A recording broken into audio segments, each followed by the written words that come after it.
வரலாம் வரலாம் வா வரலாம் வா.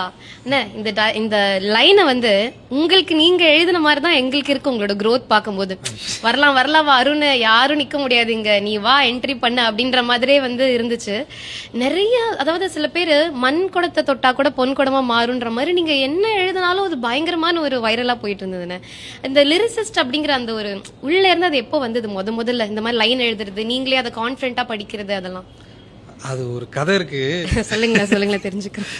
ஆக்சுவலி எல்லா லிரிசிஸ்டுக்கு பின்னாடியும் அந்த கதை இருக்கும். அதனால லிரிசிஸ்டா இருக்கிறவங்க பாக்குறவங்களுக்கு அது புரியும்.